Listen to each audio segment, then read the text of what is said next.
નમસ્કાર મિત્રો, અમારી યુટ્યુબ ચેનલમાં તમારું હાર્દિક સ્વાગત છે। તો અમારી ચેનલમાં નવા હો તો લાઈક, શેર, સબસ્ક્રાઈબ જરૂર કરી દેજો। તો આજે આપણે તમને એક કહાની વિશે વાત કરીશું। તો ચાલો શરૂ કરીએ આજની આ કહાની। તો ધ્યાનથી સાંભળવા નમ્ર વિનંતી।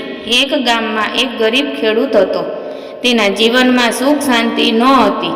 તે હંમેશા મુશ્કેલીઓમાં ઘેરાયેલો રહેતો હતો।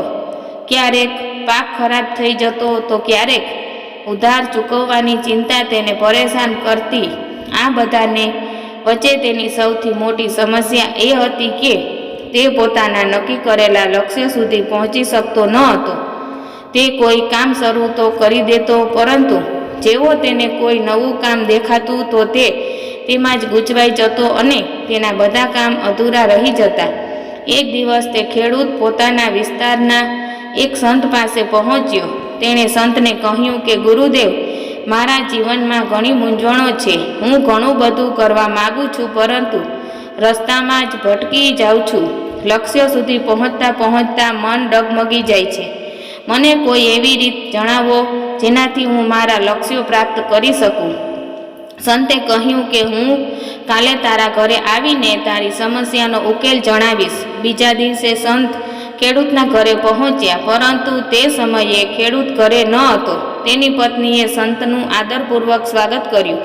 થોડીવાર પછી ખેડૂત પાછો ઘરે ફર્યો। તેની સાથે તેનો પુત્ર પણ હતો, જે સતત હાંફી રહ્યો હતો, જાણે તે ખૂબ દોડ્યો હોય। ખેડૂતના ચહેરા પર કોઈ થાક ન હતો। સંતે આશ્ચર્યથી પૂછ્યું કે શું તારું ખેતર બહુ દૂર છે? તું તો બિલકુલ થાક્યો નથી, પણ તારો પુત્ર ખરાબ રીતે હાંફી રહ્યો છે। ખેડૂતે હસીને જવાબ આપ્યો કે ના ગુરુદેવ, ખેતર તો નજીક જ છે, પણ હું સીધો ઘરે આવ્યો છું અને આ કૂતરો રસ્તામાં મળતા દરેક કૂતરાની પાછળ દોડતો રહ્યો। કોઈ પર ભસ્યો, કોઈને ભગાડ્યા, કોઈનો પીછો કર્યો। સતત દોડધામ કરવાથી તે થાકી ગયો છે।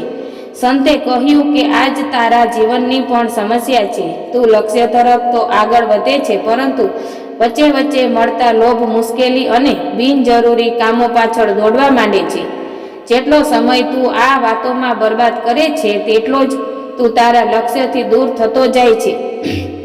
તો જો તું સીધો તારા લક્ષ્ય તરફ આગળ વધીશ, વચ્ચે મળતા લોભને અવગણીશ, તો તારી ઊર્જા બચી રહેશે અને તું તારા લક્ષ્ય સુધી ઝડપથી પહોંચી જઈશ। વાર્તામાંથી શીખ મેળવો, લક્ષ્ય પરથી નજર ન હટાવો। જીવનમાં સફળતા મેળવવા માટે સૌથી જરૂરી છે કે આપણું લક્ષ્ય બિલકુલ સ્પષ્ટ હોય અને આપણી નજર તેના પર જ હોય। જ્યારે લક્ષ્ય પરથી નજર હટે છે, ત્યારે આપણે નાની નાની વાતોમાં ગૂંચવાઈ જઈએ છીએ। વિક્ષેપિત કરતી વસ્તુઓથી દૂર રહો। સોશિયલ મીડિયા, બિનજરૂરી ફોન કોલ્સ, ગપસપ, અકારણ વાતો, આ બધું આપણી માનસિક ઉર્જા ઘટાડે છે। તમારા વિક્ષેપિત કરતા ટ્રિગર્સને ઓળખીને તેમને મર્યાદિત કરો। ધ્યાન ભટકાવતી વસ્તુઓથી દૂર રહો અને લક્ષ્ય પર ધ્યાન કેન્દ્રિત કરો। કામને પ્રાથમિકતાના આધારે કરો। દરેક કામ જરૂરી નથી હોતું। જરૂરી કામ અને સામાન્ય કામ વચ્ચેનો ફરજ સમજો।